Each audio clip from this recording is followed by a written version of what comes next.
Salut à tous, bienvenue dans Dixon Discute. Moi c'est Dixon, je suis comédien et auteur. Mon métier, c'est de créer ou d'utiliser la création des autres et de la mettre en forme. Donc j'ai envie d'en discuter avec ceux qui font comme moi, qui inventent, qui matérialisent le monde autrement. On va essayer de comprendre ensemble les méthodes et tout ce qui se passe dans la tête d'un créatif. Et pour ça, il n'y a rien de mieux qu'une bonne discussion. Salut, ça va? Salut mon gars, ça va? Ça va, super. Tranquille. Et déjà, présente-toi. Bah écoute, Chris Capongo, aussi connu sous le nom de Chris d'Iconic, et certains proches m'appellent aussi Major. Donc Ouais. Major, c'est par rapport à ce que je fais, tout Mais ça. on t'appelle dans ce que tu fais plus Chris d'Iconic. Ouais, les gens ont tendance plutôt à m'appeler Chris d'Iconic, ouais. Ok, et du coup, qu'est-ce que tu fais? Alors, je suis fondateur d'un média chaîne YouTube qui s'appelle Iconic, donc en référence à Chris d'Iconic, donc c'est les deux. Et c'est un média en fait qui parle principalement de la culture urbaine, qui est là pour, comme je le dis, inspirer, éduquer et divertir grâce à la culture urbaine, en particulier le rap américain et tout ce qui va graviter autour. Donc ça va être la mode, la pop culture. Et dans la partie éducation, il y a beaucoup le côté aussi marketing, business et de temps en temps sociétal. Parce que c'est des sujets qui m'importent beaucoup, qui m'intéressent, que j'ai aussi étudié de mon côté. Et je pense qu'en fait, la culture hip-hop, dans ces dernières années, a été un vecteur d'innovation en termes de stratégie marketing. Ça a été aussi le style de musique qui a beaucoup drivé des discussions autour notamment de la communauté noire, mais aussi en général quand tu regardes par exemple l'entrepreneuriat, quand tu regardes aussi tout ce qui tourne autour de la société. On l'a vu aussi avec les élections, etc. Kendrick Lamar, ce qu'il a fait, Jay-Z avec l'entrepreneuriat. Tout ça, en fait, ça a été des conversations qui ont été drivées par la culture hip-hop, par des rappeurs. Et je me disais qu'en France, on n'avait pas beaucoup de médias qui avaient la possibilité de proposer justement un contenu qui puisse aller en profondeur et montrer cet aspect-là. Et aussi de l'autre côté, il y a toute la dimension inspirante qu'on n'avait pas en France, que je voulais apporter justement dans mon média, parce que je trouve qu'en France, on manque beaucoup de contenu inspirant, motivant, etc. Et pour moi, c'était essentiel d'aller chercher des rappeurs qui des fois viennent d'un milieu qui est le plus bas, en fait, tout simplement, et qui de là ont réussi à construire quelque chose d'intéressant en utilisant ce qu'ils avaient autour d'eux. Et donc voilà, Iconic s'est battu autour de tout ça, et donc je suis le host du média, donc sur la Les chaîne YouTube. présentateurs. Voilà, je suis le présentateur, le youtubeur, les gens me qualifient un petit peu comme ils veulent, moi ça me va, tout me va. Euh, Toujours est-il que voilà, je suis créateur de contenu, moi c'est comme ça aussi Hmm. que je me qualifie. Et donc les gens me connaissent majoritairement pour les lifestyle décodeurs sur YouTube et tous les concepts aussi qui vont tourner autour. Alors ça peut paraître sérieux comme ça quand j'explique le média, mais c'est aussi très fun. La semaine là où on est en train de parler, je vais sortir une vidéo qui va être relativement fun. Donc non, on est sur YouTube, il y a quand même beaucoup de divertissement autour de ce que je fais. Justement, moi je t'invite parce que pour moi, en fait, je t'invite pour deux raisons précises. La première, parce que tu es un créateur de contenu et Mhm, je voulais parler de la créativité dans le fait de créer des contenus sur Internet. mhm, Parce qu'en fait, dans mon idée, en tout cas, tu vois, on en reparlera après, mais dans mon idée, il y a toute une créativité qui s'est mis en œuvre sur Internet de par des gens qui ne se sentaient pas créatifs à la base et qui ont pris à pleine main les nouveaux canaux de communication, Instagram, Snap, TikTok, les Vines et tout ça, et qui ont usé de créativité sur ces médias-là, mais de façon innée et instantanée. Du coup, des gens qui n'avaient jamais créé de leur vie sur ces médias-là, d'un coup, ils sont mis à être créatifs à mort. Déjà, c'est pour ça que je voulais t'inviter. Et deuxièmement, parce que ici, j'ai invité des entrepreneurs, mhm. j'ai invité des gens du marketing, j'ai invité des chanteurs, du coup rappeurs et chanteurs, et beatmakers, des gens dans l'univers de la musique, tu vois. Et toi, tu représentes un peu le catalyseur de tout ça, parce que tu as une formation dans le marketing, tu parles de musique, tu parles de stratégie dans la musique, qu'elle soit business ou juste artistique, et, et tu dois trouver le moyen, t'as créé le moyen de parler de tout ça. Et du coup, voilà pourquoi tu es catalyseur. Et du coup, c'est intéressant d'avoir ton avis à toi, enfin ton avis, pas ton avis, ta perception créative des choses quand on doit être créative en parlant de toute la créativité autour d'un domaine, tu vois. Et toute la créativité, j'entends par le fait que tu parles de la créativité, toi, des entrepreneurs. Si tu le dis pas comme ça dans tes vidéos, mais tu parles de ça en vérité, c'est ça. tu C'est vois. clairement ça, ouais. Toi-même, t'es partie prenante dans la créativité digitale parce que à la base, tu fais du marketing et tu as fait une formation et tu as été consultant et tout. Et aussi, étant grand amateur de musique, tu remarques la créativité et le mouvement de cette créativité au fil des années, parce que tu es de la génération Y, non, un peu Y, ouais, Y, et du coup, ça fait 20 ans, on a grandi avec le rap. Du coup, toi, tu as vu comment le rap a évolué et comment la créativité dans le rap a évolué. Ouais. Et du coup, comment on passe, parce que tu es très rap américain, mais du coup, comment on passe à un Wu-Tang ou un Tupac, qui était déjà créatif à leur niveau, à un Young Thug, ou un Kendrick Lamar. Et c'est pour ça que je voulais t'inviter et qu'on discute de tout ça, tu vois, et avoir ton avis sur le sujet, et puis voir comment la créativité a évolué, se manifeste en toi en vrai. Ah, d'accord, ok. Bah, c'est ça, bah, c'est oui, ça le sujet en vrai de vrai, tu vois. Ça va être intéressant. C'est vraiment ça le sujet, tu vois. Et du coup, depuis quand tu fais ça? Alors, c'est une très bonne question. En fait, je me faisais une réflexion tout à l'heure. C'est que j'ai toujours pensé que j'ai commencé en fait à créer du contenu comme ça à partir de... Enfin, créer du contenu, à la base, c'était des articles sur Tumblr. J'avais peut-être 20 ans. J'en avais marre du BTS que j'étais en train de faire. J'étais en train de me rendre compte que la vie était plus compliquée que ce que je croyais. Et je me disais, tiens, il faut que je trouve un exutoire et une sorte d'échappatoire. Et donc, j'ai commencé à créer ce Tumblr à l'époque. C'était très populaire en 2010. Et j'ai commencé à écrire des articles. À l'époque, c'était un petit peu mettre en avant ou faire découvrir des artistes qui n'étaient pas encore connus et qui allaient péter. C'était comme ça que j'ai commencé. Et à cette époque-là, j'avais quand même l'œil déjà. Parce que les premiers articles que j'ai faits... Alors, le premier, c'est sur Nico, un rappeur de l'époque qui était assez proche de Wiz Khalifa. Parce que Wiz Khalifa commençait à être un peu populaire. Lui, il n'a jamais pété comme j'aurais voulu qu'il pète. Par contre, juste après, j'ai fait un article sur Tyler, the Creator. Il venait tout juste de sortir, je crois, Bastard. Et ensuite, il sortait son clip avec en noir et blanc où il mange un cafard. Là. Donc, on sait ce qu'il est devenu aujourd'hui. Donc, j'avais fait ça. Ensuite, j'avais eu d'autres artistes comme A$AP Rocky. Pour moi, A$AP Rocky, ça a été une gifle parce que c'était la première fois que je constatais Internet et le pouvoir d'Internet. C'est-à-dire qu'un artiste, en temps normal, nous, quand on a grandi, c'était plusieurs années avant qu'ils réussissent. Ou alors, on les découvrait pour la plupart du temps quand ils avaient déjà réussi.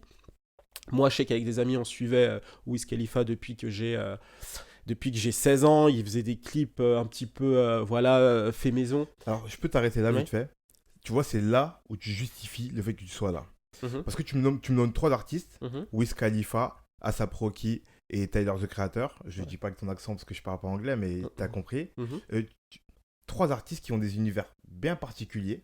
Et ce qui a fait qu'ils ont dénoté quand ils sont arrivés, c'est justement cette forme de créativité dans la manière dont ils se présentaient au monde. Tyler, the Creator, comme tu as dit, il arrivait avec des clips assez bizarres, un univers assez bizarre, on ne comprenait pas vraiment qui était ce type, un peu nerd, un peu... tu vois. A$AP Rocky, il arrivait dans un délire très stylisé, mode, mais en même temps, c'était un des premiers hybrides entre le ghetto et la mode. Parce que le mec était habillé en Rick Owens, en Alexander McQueen, dans les rues du Bronx. On comprenait, ou dans les rues du Queens. Non, Bronx, c'est Harlem. Voilà, et Harlem, tu vois. On comprenait pas. C'est trop bizarre, tu vois. Mec, la Fashion Week dans le ghetto, c'est quoi le délire, tu vois. Wiz Khalifa, il arrive avec son délire hyper chill. Un peu un Snoop 2.0. Exact, mais avec son univers. Et un Snoop qui aurait ingurgité Bart Simpson, tu vois, un peu genre un Snoop de notre génération, tu vois. Et ces mecs-là, qui encore aujourd'hui ont leur carrière, ont été les premiers, tu vois. Et moi, ce qui me questionne, c'est est-ce que quand on pointe, on met le doigt sur ces mecs-là, quand on est à la base petit créateur de contenu sur Tumblr et tout, comme des milliers de gens, tu vois, est-ce que c'est la musique et la créativité dans leur... Parce qu'il y a aussi une créativité dans leur musique. avec un nouveau Ouais, style, un nouveau totalement, truc qui est totalement. arrivé, tu vois. Mhm. Est-ce que c'est la créativité dans la musique qui Mhm. nous frappe ou c'est la créativité dans l'image, dans Eh ben, c'est une l'imagerie? très bonne question. C'est qu'aujourd'hui, la musique, enfin ça a toujours été le cas, la musique s'écoute avec les yeux, en grande partie. Lorsque tu es tombé, alors je dis pas que c'est le cas de tout le monde, mais moi par exemple, lorsque je suis tombé dans le rap américain, c'est quand j'ai découvert le clip de Ja Rule et Jennifer Lopez en 2000, I'm Real, Ouais. ou Bow Wow avec What's My Name, tu vois, Ouais. on a commencé avec ces choses-là, c'était des clips. Et c'est pour ça que le pouvoir du clip aujourd'hui est énorme. Aujourd'hui, il y a toujours, surtout toujours été comme ça. Donc la musique, ça a toujours été très visuel. En tout cas dans la musique urbaine, la musique populaire, ça a toujours été très visuel parce qu'on a conscience que plus tu fais jouer plusieurs sens, plus tu as de chances de toucher les gens de la manière dont tu as vraiment envie de les toucher. Après, c'est là où justement lorsque la personne est accrochée, qu'il va y avoir un album où l'artiste va pouvoir aller sur autre chose. Mais visuellement parlant, aujourd'hui c'est super important et d'autant plus sur Internet. C'est pour ça qu'aujourd'hui tu constates que YouTube c'est un moyen aujourd'hui incroyable pour un artiste de se faire connaître. Moi je dis toujours aux artistes qui viennent me voir, qui commencent, quel conseil j'ai à leur donner. Je leur dis en général, faites des clips les gars, faites du visuel le plus possible.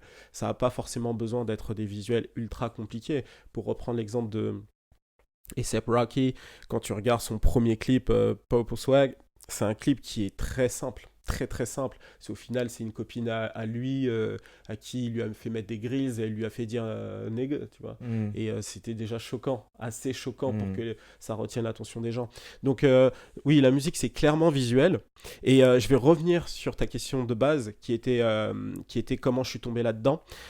J'ai commencé globalement avec les articles de blog. Sur Tumblr en me disant que j'avais envie de faire quelque chose autour de ce que j'aime bien, mais en réalité je me suis rendu compte, je disais ce matin, mais en réalité j'y réfléchis depuis un moment, mais en fait j'ai commencé depuis que j'étais vraiment plus jeune, à partir du moment où j'ai eu mes premiers magazines, et en fait c'est quelque chose que j'ai tendance à couper, à ne pas calculer, mais j'étais un très très très très gros consommateur de magazines, je lisais beaucoup, et c'était des magazines RAP, RER. RAP, RER, Rap US, le Ouais, magazine Rap Rap US, US, ouais, je ouais. l'ai saigné, et beaucoup, beaucoup de magazines de NBA, parce que les gens ne le savent pas 5 trop. majeurs. Le 5 majeur, j'en ai des tonnes chez moi encore aujourd'hui, et j'étais vraiment, enfin, j'aurais fait des vidéos quand j'avais 15 ans, ce serait de la NBA, ça serait même pas du hip-hop, j'étais vraiment dedans. Et ensuite, lorsque j'ai commencé à être vers les 17-18 ans, je commençais à m'intéresser à Paris, à la mode, etc. C'était GQ. Donc j'ai fait les premiers GQ quand ils sont arrivés en France. Donc je pense qu'il y a une part d'inconscient dans tout ça. Et en fait, j'ai été influencé par l'idée de pouvoir créer du contenu, éduquer une communauté sur ce contenu-là. Parce que j'avais compris très tôt aussi que la manière dont tu exposes le contenu joue énormément dans comment les gens vont le vivre. Par exemple, j'ai mon gars Balou, qui a un penchant beaucoup plus humoristique. D'ailleurs, grosse dédicace à lui, je suis sûr qu'il va regarder. Euh, Lui, c'est beaucoup plus axé sur l'humour et il sait le faire. Donc ça veut dire qu'il va utiliser les mêmes sujets que moi. Et l'idée, ça va être, vas-y mon gars, assis-toi à côté de moi, on va rigoler. Tu vois. Mm. Même s'il fait pas que ça, bien sûr, il va aller sur des contenus plus sérieux, etc. Mais c'est vrai que les gens le connaissent surtout pour ça. Et moi, je vais prendre le même sujet, en fait, et je vais peut-être dire en grande partie ce qu'il a dit, mais je vais rentrer dans des détails et je vais apporter plus, on va dire, un contenu qui va être beaucoup plus travaillé dans le temps d'écriture. Dans la qualité, tout est subjectif. Il y a des gens qui peuvent préférer ce qu'il fait, ce que je fais. Mais ça va être beaucoup plus scénarisé parce que j'ai besoin de t'emmener par différentes émotions. Et ça, en fait, je l'ai compris à l'époque quand je lisais les GQ, quand je lisais les magazines, etc. Et en fait, c'est quelque chose que j'ai maturé. Et quand je suis arrivé dans les articles, quand je suis arrivé sur Tumblr et que je faisais mes articles, c'était des articles qui étaient denses. Et à l'époque, j'étais pas quelqu'un qui écrivait, qui faisait peu de fautes d'orthographe, j'en faisais. Mais j'ai appris parce que j'avais envie, il y avait cette forme de difficulté qui était là, et j'avais vraiment l'impression de créer quelque chose qui allait... les personnes qui allaient lire, ils étaient peu. Ils étaient vraiment peu. Mais les personnes qui allaient lire, ils allaient voir un travail d'accompagnement dans ce que je vais dire, dans l'histoire, etc. Et c'est pour ça que lorsque j'avais le site iconique, puis on peut le dire aux gens, on a bossé ensemble, on est proches. Ouais. Lorsqu'on allait sur les news, faire de l'actualité, etc., j'ai jamais aimé ça. Ouais. J'ai jamais aimé les news. J'ai toujours pensé, en fait, ça a toujours été mon côté pragmatique qui me disait, Les gens sur Internet ne lisent plus beaucoup, ou peu, voilà, ils sont sollicités par des milliers et des milliers de contenus par jour. Euh, je vais faire de la news. Comme ça, ils verront les photos, ils verront l'article rapidement, ils prennent les informations, ils partent. Sauf que moi, j'ai jamais été passionné par ça. Et je l'ai bien vu lorsque j'ai eu l'occasion de faire de la news toute la journée, d'écrire de la news quand j'ai fini mes études. J'étais là, bon, il faut que je trouve ma vie, il faut que je m'organise. Je voyais des news, j'ai dit, mais non, je vais pas faire de news en fait. C'est pas ce qui m'intéresse. Moi, ce qui m'intéresse, c'est de prendre un sujet, le décortiquer, aller au fond des choses, en tirer le jus pour pouvoir l'exposer à des gens et que les gens puissent se dire, putain, je vais exploiter le jus qu'il m'a donné et je vais pouvoir en faire moi quelque chose derrière. Moi, derrière, par exemple, quand je fais une vidéo sur Internet Money qui est sortie il y a 2 semaines, c'est une vidéo sur un gars que je connais pas, que j'aime bien, mais que je suis pas fan de fou. Mais ce qui m'intéresse dans son histoire, c'est le storytelling qu'il y a derrière. Alors c'est génial parce que les Américains savent mettre en place un storytelling qui est toujours intéressant, qui est toujours plus beau que la réalité. Lui, ça a été maman qui tombe, qui a le cancer, il doit se lancer dans le type beat, il s'y met à fond, il commence à gagner de l'argent, il paye ses soins médicaux et elle s'en sort. C'est beau. D'accord, je vais prendre ça parce que ça va aider les gens.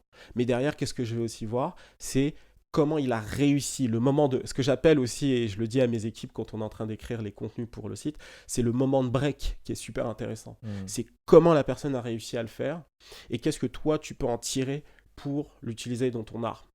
Et je vais donner un exemple qui n'a rien à voir avec Iconic et qui a servi à 2 personnalités que j'aime bien aux États-Unis.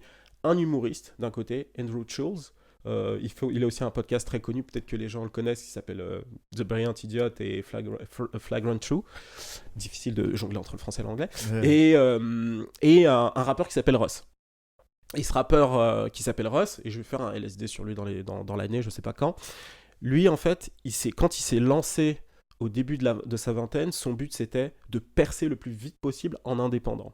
Et il avait la liberté en tant qu'indépendant, donc ce qu'il a fait, c'est qu'il a sorti des morceaux toutes les semaines. Donc c'est super dur de sortir des morceaux toutes les semaines pendant... dans son cas, c'était pendant 2 ans, je crois. Il faut que je regarde mes sources, mais c'était pendant une longue durée. Et c'est hyper intense, ça te prend, ça te draine. Créer, c'est drainant. Ouais. Ça te prend beaucoup d'énergie. Et se discipliner avec la créativité, c'est encore plus dur.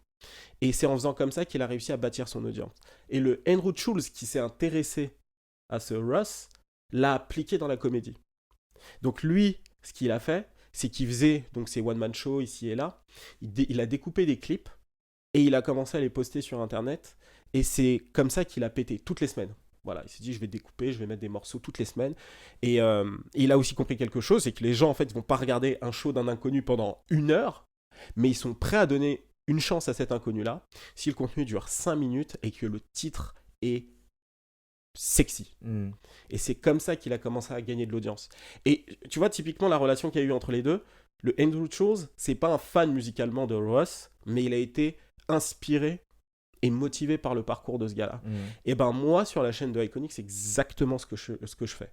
Moi, mon but premier, c'est ça. C'est un constat sur lequel je suis parti, c'est il y a beaucoup d'artistes dehors qui ont envie de se lancer, qui ont les outils à disposition, mais qui ont du mal à sortir de eux-mêmes pour regarder ce qui se fait, en se disant, tiens, je vais regarder ce qui se fait et je vais m'inspirer de ce qui se fait dehors pour justement l'incorporer à ce que je fais pour réussir derrière.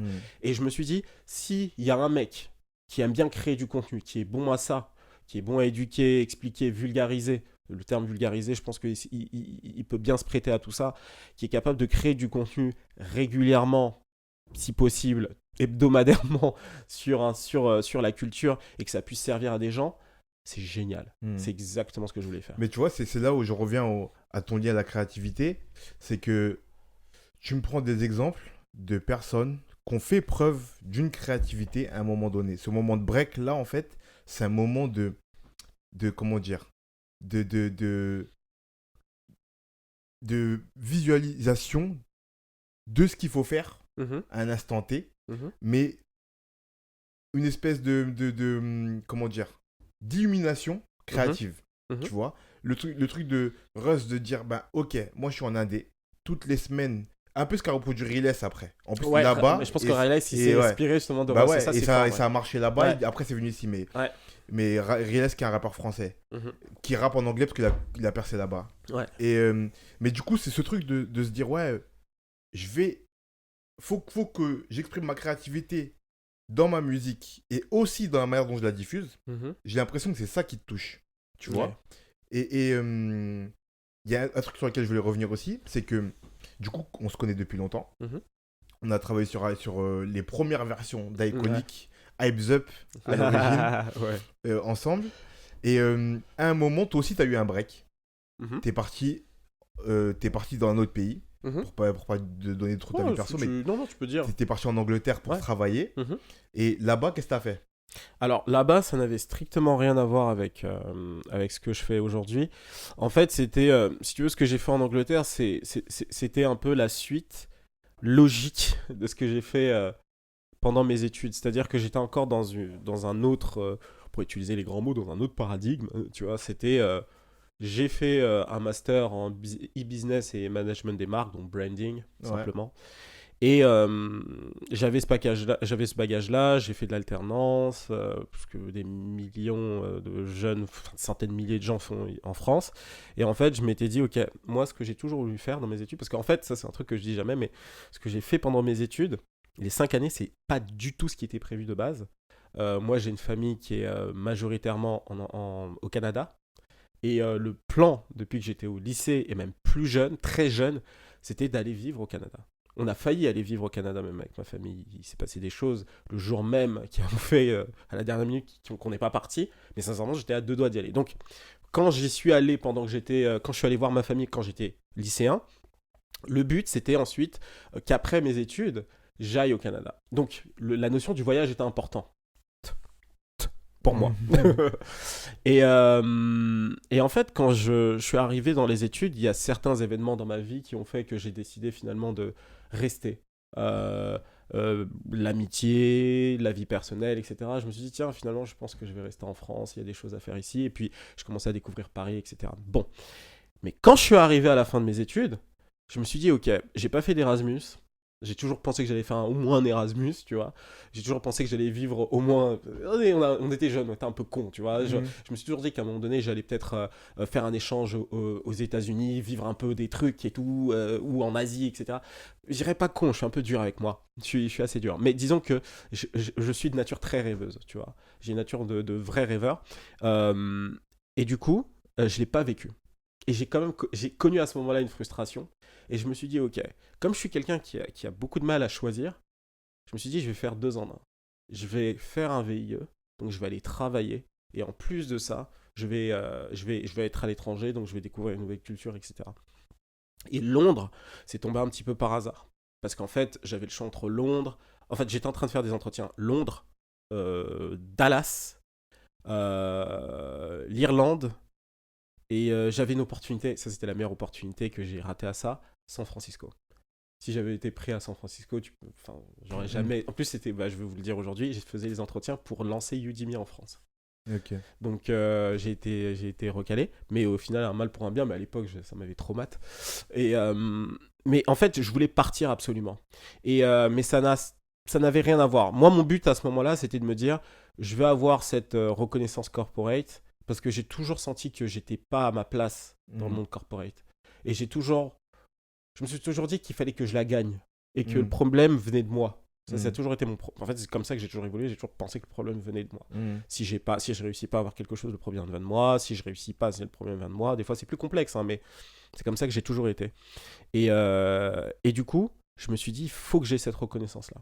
Et c'est là que c'est là que j'ai décidé très activement de faire un VIE.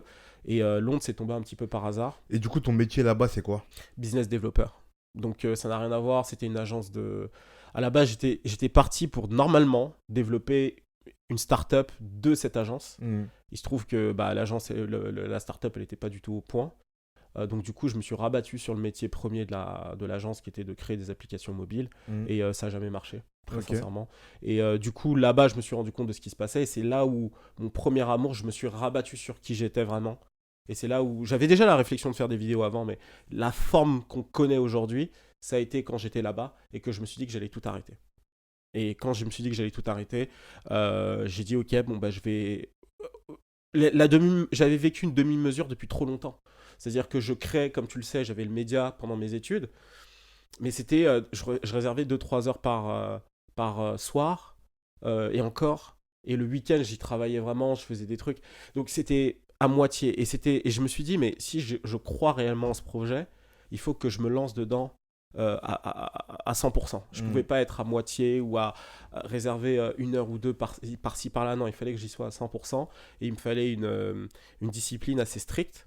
Et donc c'est là où je suis allé, c'est là où je suis allé, c'est là où je suis rentré de Londres. Donc en fait, si tu veux, Londres, ça a été plutôt un gros déclencheur. Ça m'a plutôt donné la rage de faire monter le truc très vite. Déjà de base, tu me connais, je suis quelqu'un qui a j'ai une forte envie. Je suis quelqu'un qui a une volonté assez forte. Mais là en particulier, ça n'avait jamais été aussi fort. Et c'est pour ça que j'ai été très pragmatique dans mes choix de contenu très vite pour grandir. Quand je suis... Alors, il y a eu Londres, mais je vais quand même te le dire parce que je pense pas que tu as zappé. Moi, il y a quand même un voyage aussi qui m'a beaucoup marqué dans cette période et qui m'a marqué à vie. Ça a été l'Inde. Ouais. L'Inde, ça a été un voyage... C'était presque... c'est presque spirituel ce que je dis, mais en fait, quand j'ai été en Inde, après Londres, parce que ça donne, pour que les gens puissent situer, 2016... Donc en 2016, j'ai été 2016 jusqu'à jusqu'à mars 2017, j'étais encore à Londres. Je quitte Londres, je quitte mon job, je récupère mes affaires à Londres. Une semaine après, je me retrouve à New Delhi. J'étais allé rejoindre donc ma copine qui était là-bas et on a fait le tour de l'Inde. Donc j'ai fait 5-6 villes là-bas. Ça a été un choc parce que tu passes d'une ville comme Londres, qui est une ville qui va très vite et qui est très axée business, qui est très carrée. Pour ceux qui connaissent Londres, si tu compares rien que Londres et Paris en termes de discipline des gens dans les transports, la propreté, ce genre de choses-là, tu sens que là-bas, voilà, il y a un gros effort qui est fait. Et tu quittes Londres, tu restes très peu de temps à Paris et tu te retrouves très peu de temps après en Inde. Et en Inde, c'est l'anarchie. C'est l'anarchie, mais c'est l'anarchie organisée. C'est très particulier. Ouais, il faut vivre un bordel organisé en fait. Voilà, exactement. Tu vois, par exemple, moi, j'ai fait un tuk-tuk avec un gars dans une ville. Je crois que c'était non, pas Chennai. J'ai oublié. Là, j'ai un trou de mémoire. Jaipur. Le gars, ça faisait 20 ans qu'il faisait du tuk-tuk avec tous les taxis, les trucs, etc. Il a jamais fait d'accident. Et pourtant, quand tu les vois se déplacer, tu te dis, mais c'est obligé qu'ils vont se casser la gueule. Mais bref, ça, c'est une parenthèse. Et en fait, là-bas, en faisant ce voyage et en expérimentant ce que j'ai expérimenté là-bas, j'ai pu faire une vraie cassure avec la personne que j'étais avant, en fait. Donc, c'est comme si j'ai vécu quelque chose de tellement choquant et de tellement incroyable. Enfin, dis-toi que j'étais dans le train, 1h du matin, j'ouvre mon ordi, je suis tout transpirant, avec plein d'Indiens. Je sais pas si tu as déjà vu le film où il y a le petit qui se perd dans le train. Slumdog Millionnaire. Hein? Slumdog Millionnaire. Alors, Slumdog Millionnaire, c'est clairement ce que j'ai vécu, mais il y a un film qui parle d'un train où il y a un jeune qui se perd, un enfant qui se perd dans un train et il retrouve ses parents que 20 ans plus tard. Et en fait, quand ce film est sorti, je crois que c'était quelques mois après que je sois rentré. Et je m'étais dit, bah, moi, pour avoir expérimenté ces trains, longs trains avec des milliers et des milliers de gens, tu te dis, mais ouais, c'est possible que le petit se perde parce que ça parcourt toute l'Inde. Et nous, c'est ce qu'on a fait, tu vois. Donc, je me retrouvais dans cette situation-là, dans le train, la nuit, en train de traverser des endroits, etc. Et je me disais, mais je suis tellement coupé de ma réalité. Ça m'a permis aussi de voir les choses en perspective, voir la chance que j'avais, etc. Et c'est quand je suis rentré, j'ai eu besoin d'une semaine pour vraiment m'en remettre, etc. Et après, je me suis sérieusement lancé dans les vidéos en me disant, ok, je vais faire une vidéo par semaine et je vais faire en sorte de faire péter le truc. Tu vois, ce que moi je vois là-dedans, et tu me diras si je me trompe ou pas, tu vois, c'est que comme tu expliques avant, tu arrives à un moment donné sur Iconic, le site à l'origine, où tu fais que de la news et en fait tu kiffes pas. Voilà. Ça, c'est pas ton délire, tu vois. C'est aussi pour ces raisons-là que moi j'ai arrêté, tu te rappelles, parce que je kiffais pas de ouf, parce que je suis un créatif. Et c'est pour ça que je fais le lien avec toi aussi, tu vois. Parce qu'au final, ça m'a servi, mais après coup, c'était pas fun pour moi. En termes d'écriture, non. Et moi, je vois ça comme... t'avais besoin de cette coupure-là pour justement revenir vers le toi créatif et trouver ce qu'il te fallait. C'est ça. Tu vois. Et du coup, tu reviens à ton métier de base, qui est un peu un métier qui demande de la créativité, Beaucoup. tu Ouais. vois. Faire du branding, comme du marketing ou de la com ou de la pub, tu vois, c'est des métiers qui demandent de la créativité. Ouais. Du coup, j'ai l'impression que tu reviens à ça. Ouais. En plus, tu changes d'environnement. Ouais. Ça te force à être créatif, même dans ta manière d'appréhender tes journées, Ouais. tu vois. Et après, tu fais un autre bond vers une autre réalité, dans un autre paradigme qui est le paradigme du voyage, de la découverte et tout, qui te force aussi à devenir créatif. Et tu reviens, et bim, Eureka, t'as l'idée. Tu vois, c'est comme ça que moi je le vois. J'ai l'impression que tu avais besoin de trouver le lien avec ta créativité en passant par d'autres choses qui paraissaient pas l'être, mais qui étaient ça en fait. Une forme de créativité dans ta vie qui s'est retranscrite dans ton contenu. En fait, si tu veux, comme les vidéos étaient quand même lancées avant l'Inde et que l'idée de tout ça m'était venue avant, disons que c'est en partie vrai ce que tu dis. C'est que le fait de couper le style de contenu que je faisais avant, médias, articles, etc., news rapides, en fait, ça m'a permis de me recentrer sur ce que je voulais réellement faire, qu'est-ce que je voulais réellement apporter, parce qu'en termes de valeur ajoutée, c'était quand même un peu différent, en grande majorité, et en même temps, ça m'a permis de retourner voir ce que moi, je créais vraiment sur le site, et qui fonctionnait pour moi et pour les gens. Ça a été des articles où justement, c'était de la recherche. Donc je me suis dit, tiens, déjà, c'est ce que j'aime. Qu'est-ce que j'aime d'autre? Le marketing, l'entrepreneuriat, ces choses-là. Et en fait, je me suis dit, ok, qu'est-ce que moi j'aime? Qu'est-ce que les gens ont besoin? Parce que on est sur un business quand même, ça me rapporte de l'argent tous les mois, etc. Donc, c'est qu'est-ce que les gens ont besoin? Donc, il faut qu'il y ait une demande dehors. Et c'est ce lien-là que j'ai voulu créer. C'est comment faire pour créer du contenu qui me plaise et qui me corresponde tout en plaisant à une audience, et tout en plaisant à une audience, tout simplement. Donc, sans me compromettre totalement, tu vois. Et c'est comme ça que j'ai réfléchi à la chose.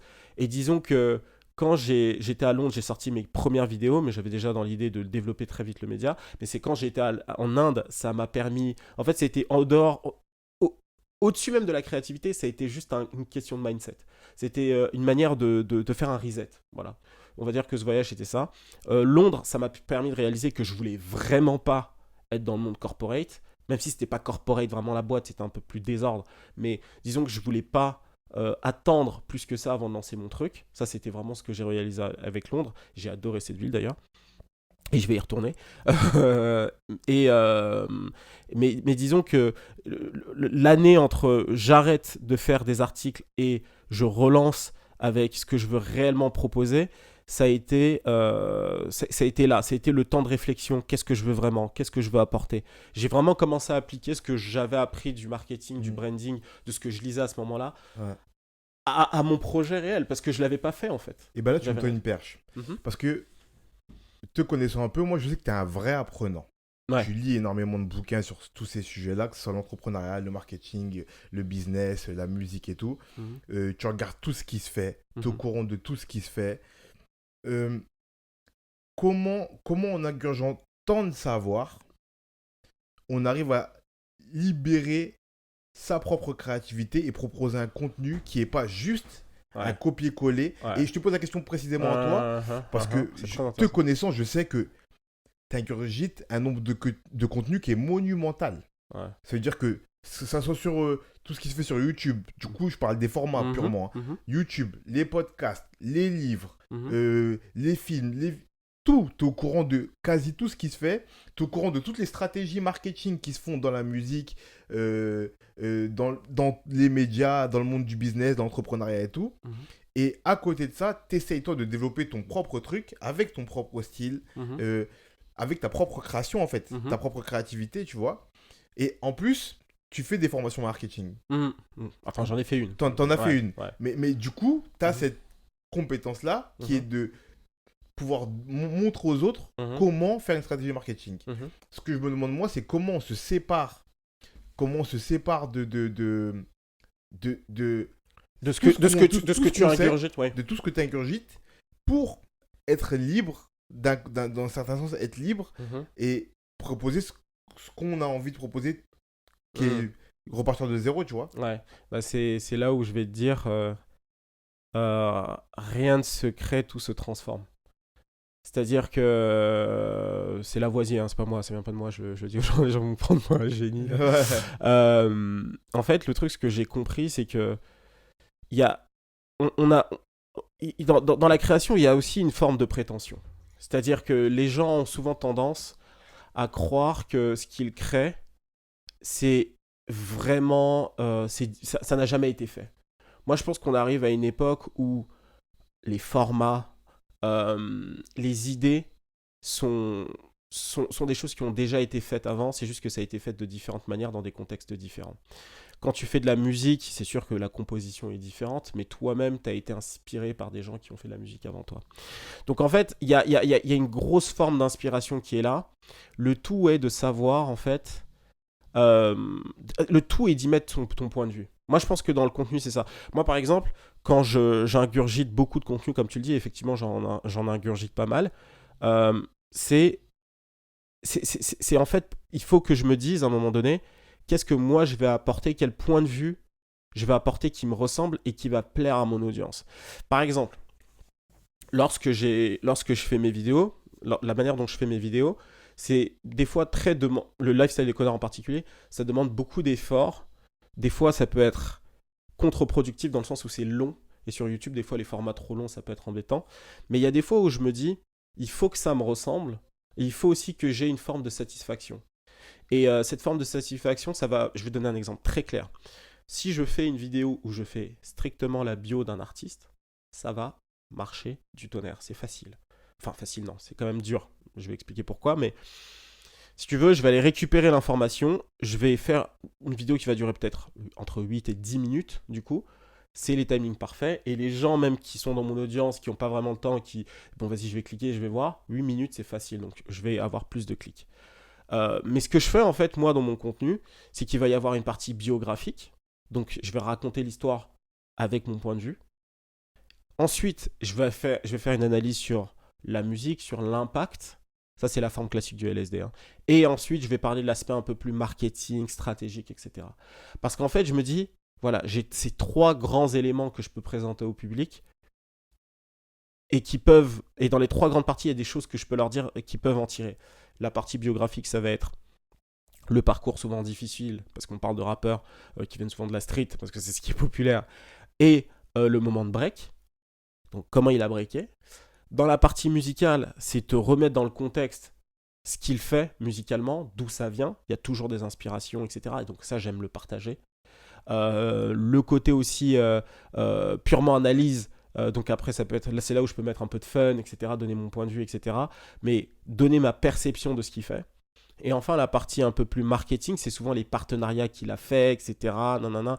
Ou alors, ça peut être, ou alors je peux mélanger la partie musicale avec la partie business où je vais expliquer en quoi sa musique l'a démarqué à un moment. Bref. Donc en fait, ça fait les trois grandes parties que je vais présenter. Si je faisais qu'une seule partie, ça fonctionnerait. Mais en fait, j'aurais pas l'impression de donner tout ce que je peux donner aux gens. Et en fait, c'est là où la partie créative et le business se tapent, en fait. C'est que si j'étais purement business, et c'est là où j'ai compris, à force d'entreprendre, à force de créer du contenu depuis des années, j'ai compris en fait que j'étais plus un gars de la créativité, plus un créatif qu'un businessman. Ça, c'est quelque chose que j'ai compris. J'ai toujours pensé que je serais un mec. Parce que j'ai fait business développeur, j'étais commercial. J'ai toujours pensé que j'étais vraiment business. Et puis, je suis quelqu'un qui s'exprime bien, qui savait vendre. Je me suis toujours dit, non, moi, je suis un mec qui est business. Et la créativité, je l'ai aussi. Mais ça va avec. Je faisais pas trop Le distinguo.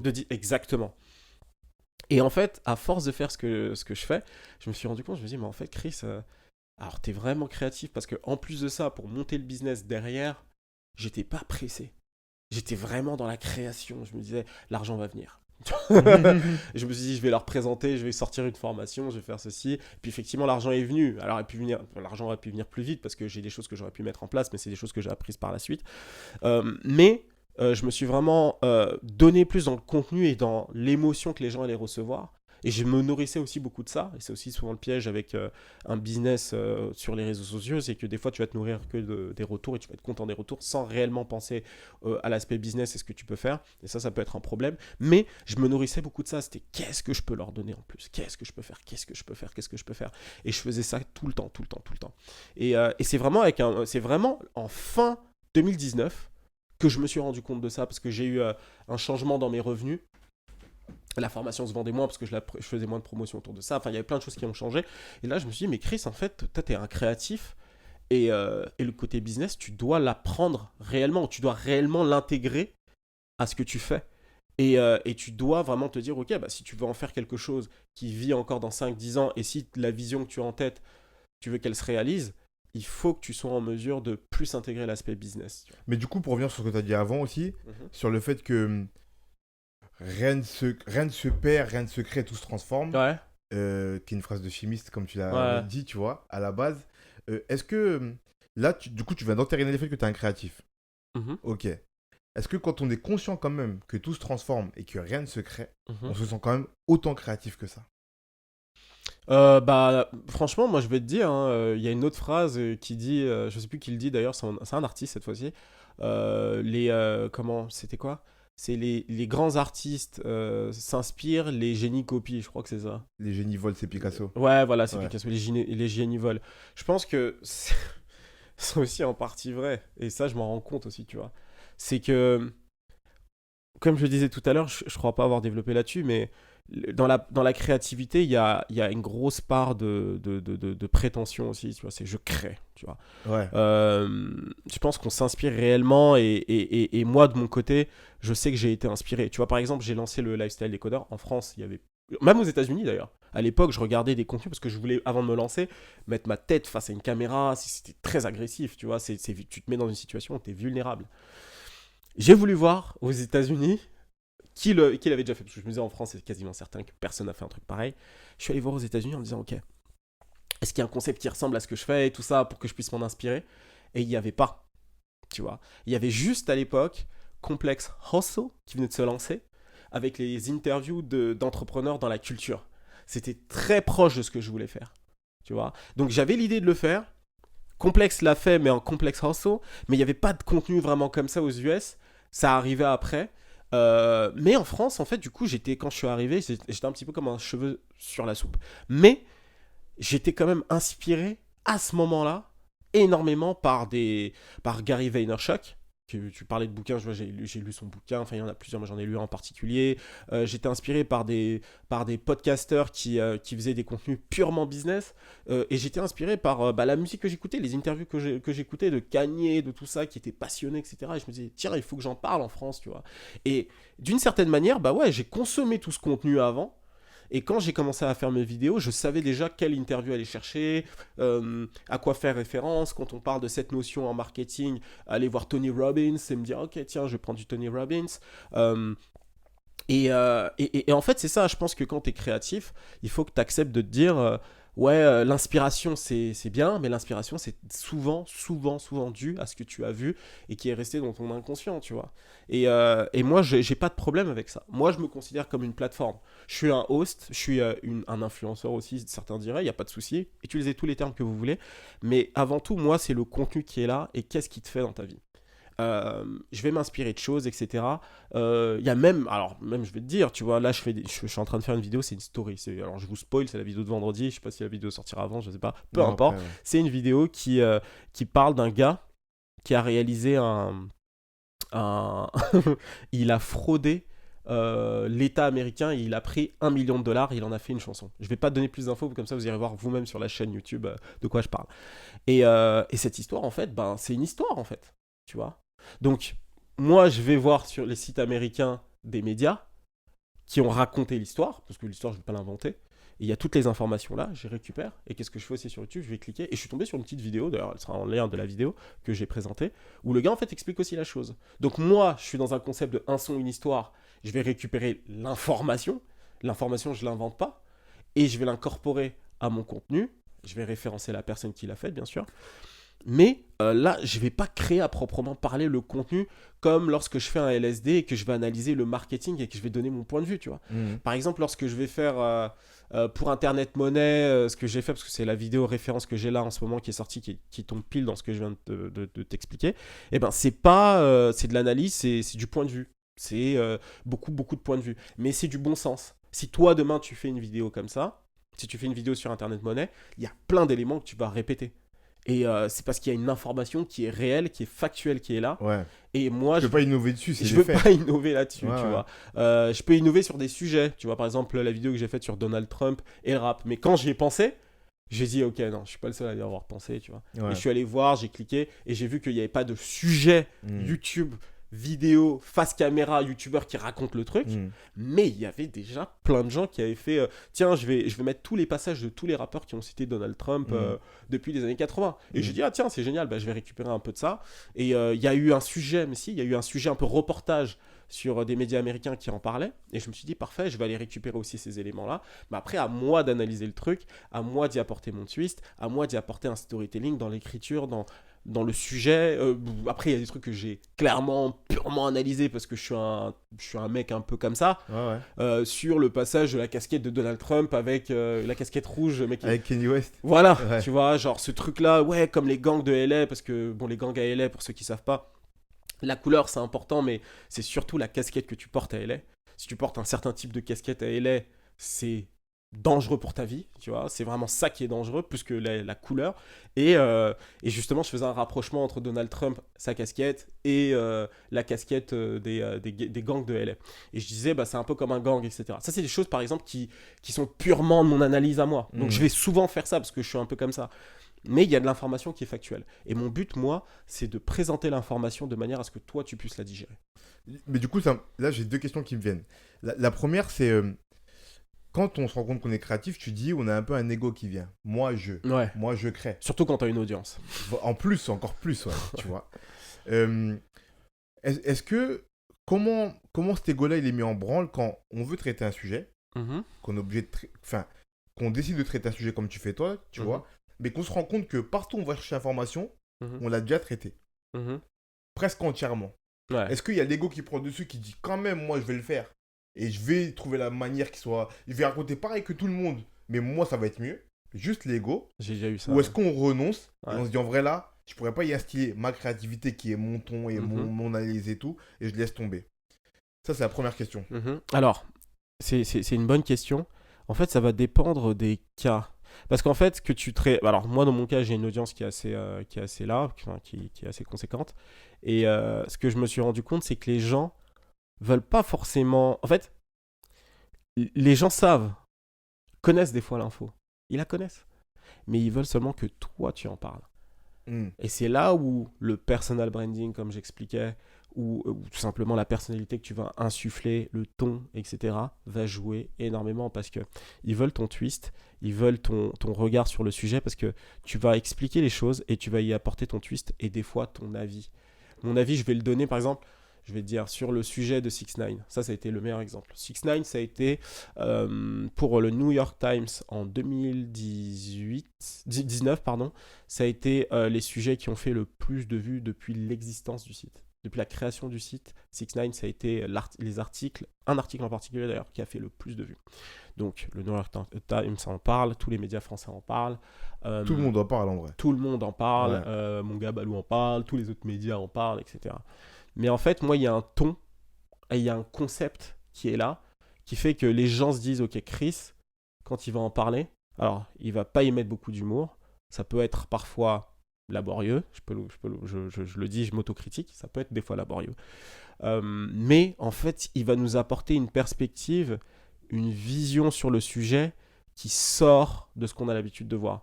Par exemple, ces vidéos, j'en fais tout le temps parce que je trouve son histoire passionnante.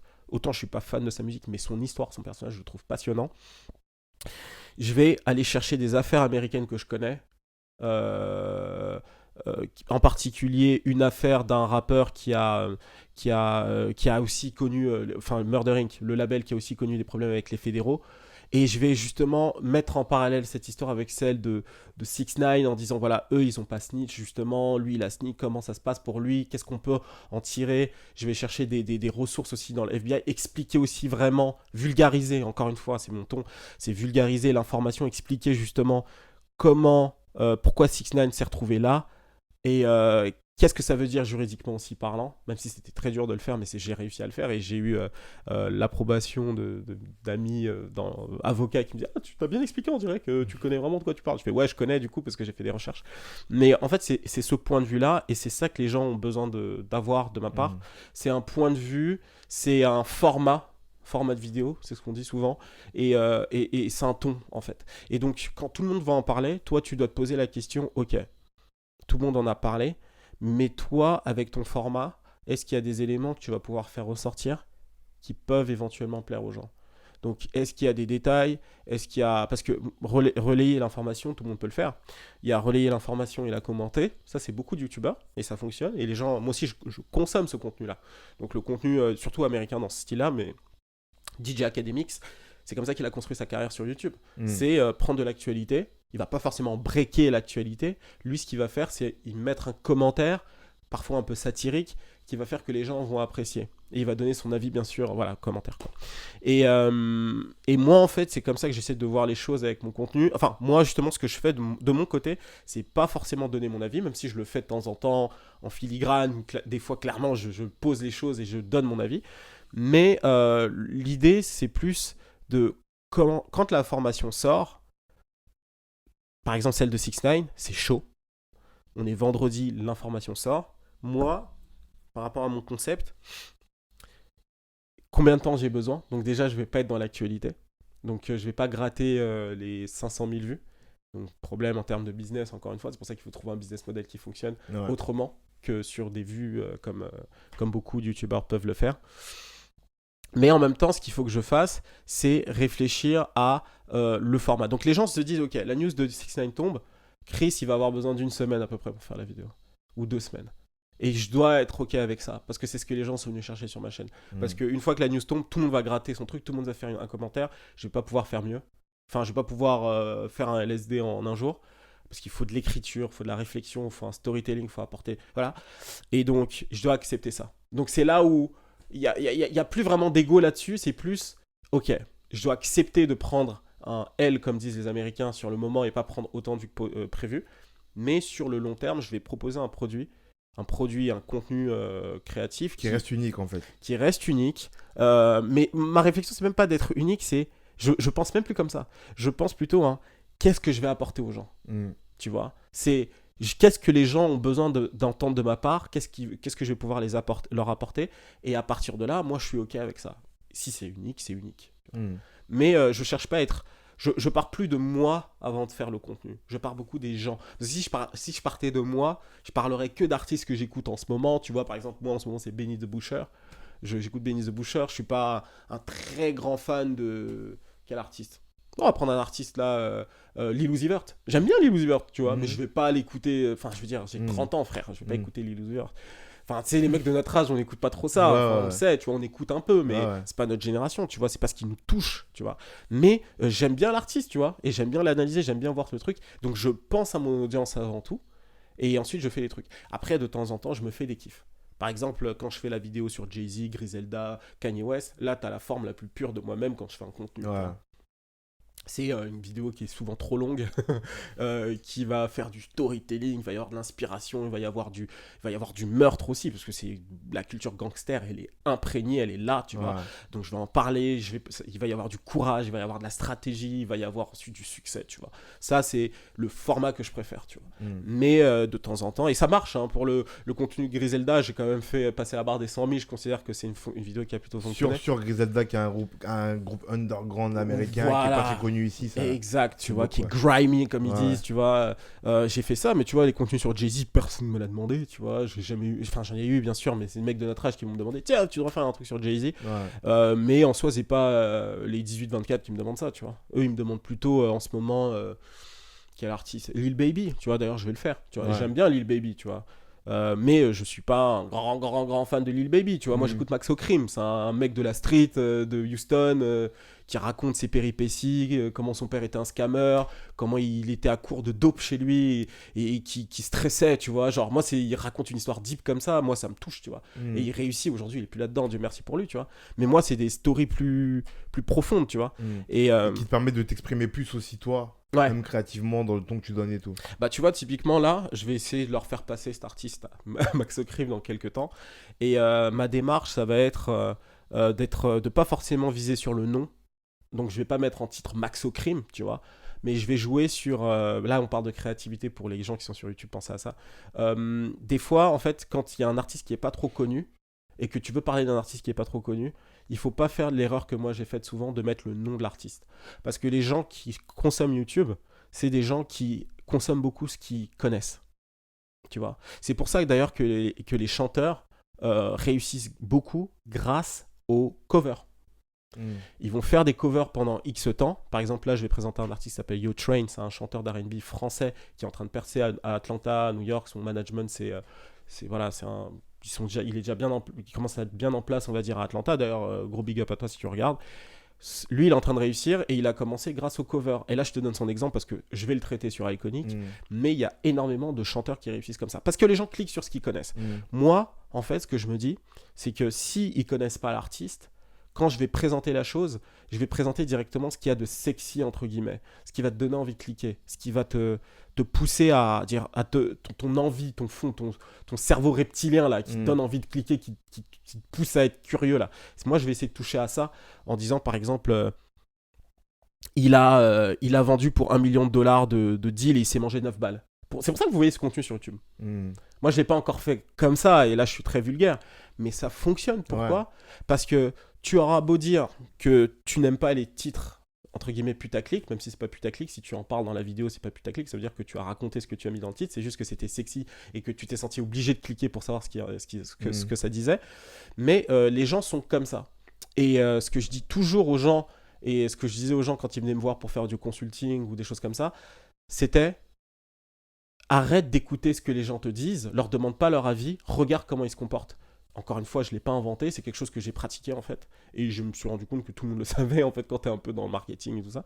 Mais c'est juste, regarde comment les gens se comportent, tu vois. Les gens vont te dire qu'ils aiment du contenu qui est sur Netflix. Je crois qu'il y a l'exemple de Netflix comme ça. Il y a un très bon exemple sur Netflix. Avant, sur Netflix, tu pouvais noter le type de contenu. Tu pouvais noter le contenu et dire moi j'aime ça, moi j'aime ça, j'aime ça.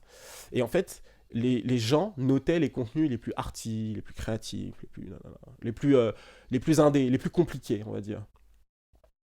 Et en fait, du coup, l'algorithme jouait le truc en se disant tiens, les gens aiment ça, ça, ça, donc on va leur recommander ce qu'ils aiment. Et en fait, ils se sont rendus compte que les gens ne consommaient pas ce contenu-là. Et même, ils se désabonnaient de l'application. Et en fait, ils se sont dit il y a un problème.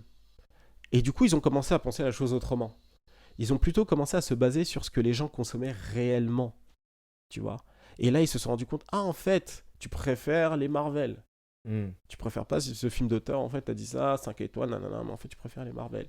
Ah, tu préfères la télé-réalité. C'est pour ça que la télé-réalité fonctionne autant en France, tu vois. Télé-réalité, les gens disent qu'ils préfèrent Arte. En France, quand tu t'interroges les gens dans la rue, ils diront Arte. Mais au final, ils regardent la télé-réalité, tu vois. Et c'est comme ça que les gens sont, tu vois. Et quand t'as compris ça, quand tu fais du business, justement, tu te rends compte que il faut se baser sur ça. Il faut écouter en partie. Je dis pas de pas écouter du tout les gens. Je dis juste qu'il faut pas être obsédé par leur avis parce que tu n'auras pas forcément l'information que tu veux pour avancer. Il faut beaucoup se baser sur ça. Et moi, c'est comme ça que j'ai fait mon contenu au départ. Hein. J'ai démarré avec des contenus qui me ressemblaient vraiment, vraiment beaucoup. Et ensuite, j'ai commencé à me dire, ok, qu'est-ce que les gens veulent ? XXXTentacion, très bien. J'aime bien l'artiste. Pourquoi pas ? Qu'est-ce qu'ils aiment ? Lil Yachty, c'est drôle. Moi aussi, ça me fait rire. Je vais l'analyser. Lil Uzi Vert. Et j'ai vu que je commençais à toucher une certaine audience. Et c'était tout drôle parce que j'avais quand même les 25-38. J'ai beaucoup je crois que j'ai l'équivalent.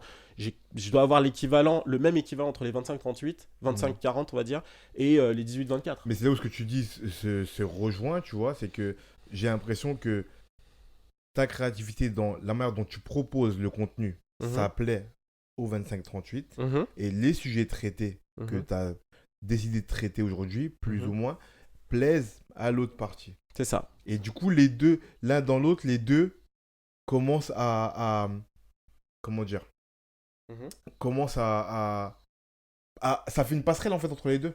Ouais. Tu vois, genre les gens de 25-38 qui vont pas écouter Lil Yachty, comme toi je lui présente Bev, vous dire ah en fait pourquoi pas. C'est un peu comme toi tu fais en vrai. C'est ça. Tu vois. Et à l'inverse, les gens qui sont juste consommateurs de Lil Yachty, qui est Mhm. pas le rap le plus intelligent que la Mhm. Terre ait connu, tu vois, Mhm. vont se dire, bon, s'il y a un mec qui a l'air smart qui en parle, Ouais, bah peut-être qu'on peut s'y intéresser un peu plus profondément. c'est exactement ça. C'est exactement ça. Le but, c'était. Et j'arrivais aussi avec des titres hyper provocateurs. Hein. Lil Yachty, vous devez tous respecter Lil Yachty. Je crois que c'était ça mon titre à l'époque. Je me dis, le gars qui a 25, 30 à l'époque, il se dit, mais lui, c'est un fou. Lil Yachty, c'est l'artiste le plus pété qui soit. Et c'est l'artiste le plus pété qui soit. Et donc, du coup, il clique, il regarde, il se dit, ah, j'ai tiré des infos intéressantes au final, tu vois. Et c'était un petit peu comme ça que j'orientais la chose, quoi. Ok, ben on va conclure. Ok. Pour conclure, je pose toujours 3 petites questions. Ok. La première, c'est ton objet créatif favori. Mon objet créatif favori. Ouais. Et Alors, ça peut être matériel comme Ah, immatériel. voilà, c'est ça que j'allais te demander. Ouais. Je dirais que mon objet créatif favori, dans ce cas, je mettrais YouTube. Ok, YouTube. intéressant. Parce que c'est aujourd'hui la plateforme sur laquelle je vais faire beaucoup de recherches et aussi où je vais présenter mon contenu. Et je trouve que c'est l'une des inventions les plus dingues qui soient, en fait. Internet, globalement, mais YouTube, c'est quand même dingue. Il y a des gens qui sont devenus millionnaires grâce à YouTube. Enfin, Mm. tous les autres réseaux sociaux, mais moi, YouTube, c'est le réseau que je Et préfère. puis ça a permis aussi aux gens de développer leur créativité de manière Oh, phénoménale. ouais. Ouais, C'est comme tu le disais en intro, c'est n'importe qui. ouais, Là, ça y est, ça a été démocratisé grâce à YouTube. Plus que les autres plateformes, à mon avis. ouais. Mais voilà. Et donc, ouais, je mettrai YouTube. Ok, la deuxième, c'est une œuvre créative inspirante pour toi. Une œuvre créative inspirante. Pour moi, il y en a plein sous plusieurs formes. Une œuvre créative inspirante.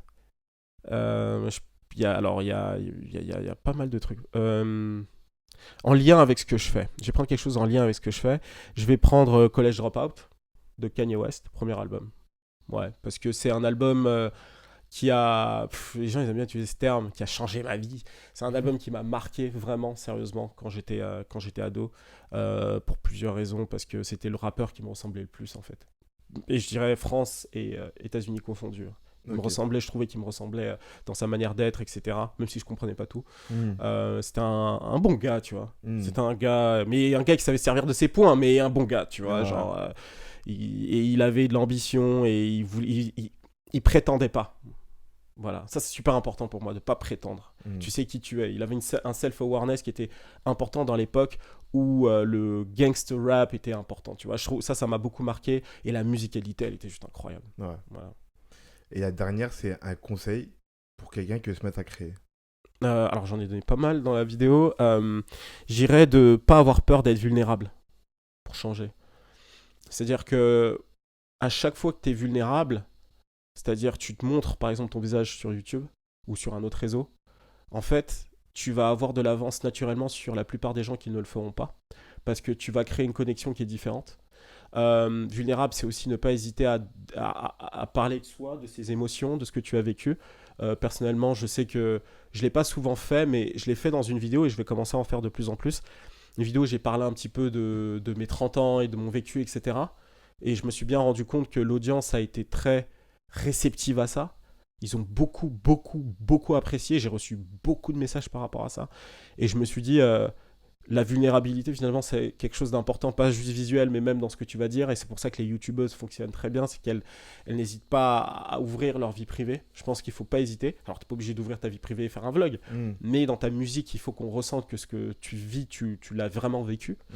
Donc voilà, la vulnérabilité, je pense que les créatifs devraient mettre ça au centre. Et un autre conseil, ne pas ignorer le marché. Là, je suis dans le commercial parce que les créatifs, ça mange pas. Ne pas ignorer le marché. C'est-à-dire, quand tu t'ouvres comme ça et que tu parles de ce que tu as vécu, il faut que tu sois pragmatique.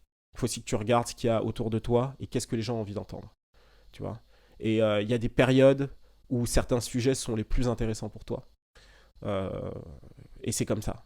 Et tu dois penser à ça. Kendrick Lamar, quand il fait Alright, c'est joué pendant les manifestations de Black Lives Matter l'année dernière. Ça joue, ça. Mm. Tu vois. Et il faut que tu penses à ça. Donc voilà. Toujours comme tu dis, rejoindre la créativité et le business. Ouais, ouais. Les créatifs, ils méritent de manger. Tu vois. Je crois que alors, tu serais d'accord avec Bakang que j'ai invité ici, qui faisait exactement ça, on avait un gros débat Grosse là-dessus. efficace. Ouais. Salut. Ben merci. Merci à toi. On va mettre dans la description le lien vers ton Instagram, l'Instagram de c'est gentil, Iconic, c'est la gentil. chaîne YouTube Iconic qui est hyper C'est gentil. intéressante. Merci beaucoup. Et voilà, likez, partagez, allez voir son contenu, commentez. Merci à vous, merci à vous. Hein. Donc, merci à toi, hein, Dixon, hein, pour Merci. ces conversations, on les a même en dehors de Et la c'est pour ça que je caméra. voulais que tu sois là en fait. Ah, bah c'est génial, ça me fait très plaisir, merci à toi. De rien, à la prochaine. À la prochaine, mon vieux.